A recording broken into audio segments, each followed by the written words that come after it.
नमस्कार, simple recipe चॅनलमध्ये तुमचं खूप खूप स्वागत आहे। आज आपण अंड्याचा रसा करणार आहोत। त्यासाठी 5 अंडी घेतली आहे। अंडी कच्चीच घेतली आहे, स्वच्छ धुवून घेतली आहे। अंड्याचा रसा करण्यासाठी आपण एक वाटण करणार आहोत। त्यासाठी काय काय साहित्य घेतलं ते बघूया। या वाटीच्या प्रमाणात 1 वाटी सुकं खोबरं घेतलंय। सुकं खोबरं भाजून घेतलंय। त्याच वाटीच्या प्रमाणामध्ये अर्धी वाटी ओलं खोबरं घेतलंय। ओलं खोबरं भाजून घेतलंय। एक मध्यम आकाराचा कांदा उभा कापून घेतलाय। तेल टाकून भाजून घेतलाय। एक छोटा आकाराचा टोमॅटो बारीक कापून घेतलाय। थोडंसं तेल टाकून हलकासा भाजून घेतलाय। 1 इंच आल्याचे तुकडे करून घेतलेत। 8 लसणाच्या पाकळ्या घेतल्यात। 1 हिरवी मिरची घेतली आहे। मिरची स्वच्छ धुवून घेतली। थोडीशी कोथिंबीर घेतली आहे। कोथिंबीर स्वच्छ धुवून घेतली आहे। सर्व साहित्य मिक्सरच्या मोठ्या भांड्यामध्ये थोडंसं पाणी टाकून बारीक वाटून घेऊया। वाटण छान बारीक वाटून घेतलंय। अंड्याचा रसा करायला घेऊया। गॅसवर कढई तापत ठेवली आहे। कढईमध्ये 3 चमचे तेल टाकते। तेल तुम्ही तुमच्या आवडीनुसार कमी जास्त करू शकता। तेल हलकसं गरम झाले। याच्यामध्ये कोणते कोणते मसाले टाकायचे ते बघूया। 2 चिमूट हिंग आहे, पाव चमचा हळद आहे, 1 चमचा लाल मिरची पावडर, 1 चमचा काश्मीरी मिरचीची पावडर, अर्धा चमचा गरम मसाला आणि अर्धा चमचा धना पावडर। हे सर्व मसाले आपण तेलात टाकूया। 1 मिनिटभर परतून घेऊया। मंद गॅसवर 1 मिनिटभर मसाले परतून घेतले। याच्यामध्ये वाटून घेतलेलं वाटण टाकूया। सर्व मिक्स करून घेऊया। 5 ते 6 कढीपत्त्याची पानं सर्व मिक्स करून घेऊया। मंद गॅसवर 2 ते 3 मिनिटं वाटण छान परतून घेतलंय। याच्यावर झाकण ठेवते। मंद गॅसवर 2 मिनिटं वाटण शिजवून घेऊया। 2 ते 3 मिनिटं झाली आहे। झाकण काढून बघूया। वाटण छान शिजलंय। वाटणातून तेल सुटायला लागलंय। याच्यामध्ये पाणी टाकूया। मिक्सरचं भांडं धुवून घेतलंय।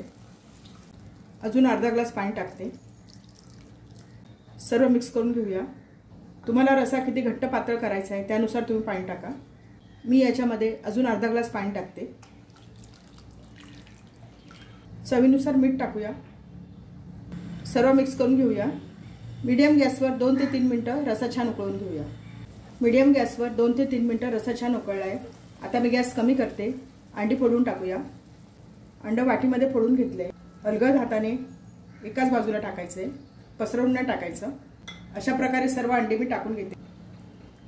अशा प्रकारे थोड्या थोड्या अंतरावर एकाच ठिकाणी अंडी टाकायची।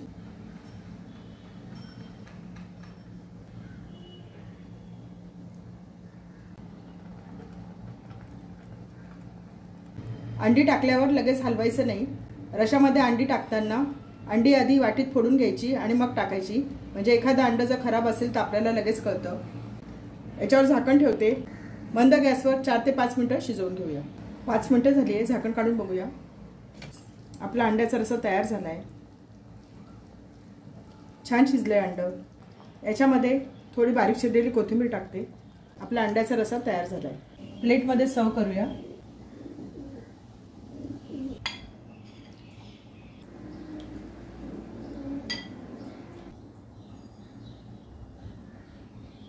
छान झाला आपला अंड्याचा रसा। छान सुगंध सुटलाय।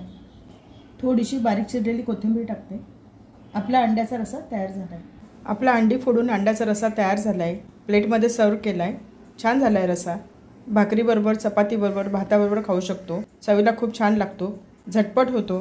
रेसिपी आवडली असेल तर चॅनलला सबस्क्राइब करा।